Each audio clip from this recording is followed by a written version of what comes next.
প্রিয় দ্বাদশীর চাঁদ, আসসালামু আলাইকুম। আশা করছি বেশ ভালো আছেন। আধারের ফুলের ঘ্রাণ আপনি, আপনার ঘ্রাণেতে মাতোয়ারা কোনো এক কবি। আকাশে যেমন তারকারা জিমিটিমিটি করে জ্বলে, জোনাকিদের নিয়ন আলোয় যেমন প্রেমিক পথ খুঁজে পায়, তেমনি আপনার পানে তাকালে কোনো এক প্রেমিক প্রেম খুঁজে পায়। সেই দিশেহারা প্রেমিকের কাছে আপনি হলেন শুদ্ধতম ফুল, শুভ্রতার ছোঁয়া। আচ্ছা, আপনার তো ফুল ভীষণ পছন্দের। কি নামে ডাকি আপনাকে? পেলি নাকি কৃষ্ণচূড়া?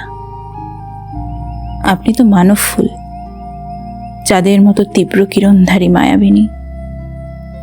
আমি অগোছাল অনুভূতির মানুষ। অনুভূতির প্রতিটা বাঁকে শুধু ব্যক্তিগত ফুলকে খুঁজি। কলমের সাথে সখ্যতায় আজ আপনাকে নিয়ে লিখতে বসা।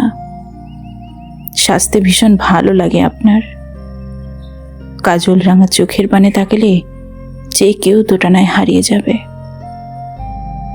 আমি হারিয়েছি সহস্র কোটি বার। ইদানিং আপনার সাথে দেখা হয় না।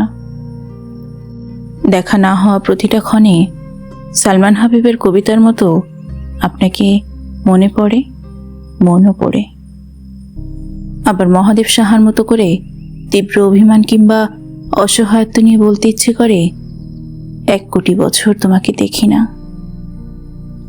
আমি দেয়ালটা না ইতিবৃত্ত, আর আপনি সেই বৃত্তের কেন্দ্রবিন্দু। আচ্ছা, কেন্দ্রবিন্দু ছাড়া কি বৃত্তের অস্তিত্ব আছে? নেই নিশ্চয়ই। আপনার আর আমার সম্পর্কও ঠিক একই রকম।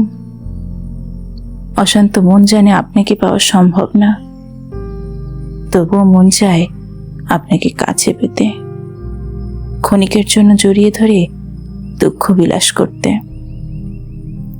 আমার চাওয়া শুধু এতটুকুই, আপনি ভালো থাকেন।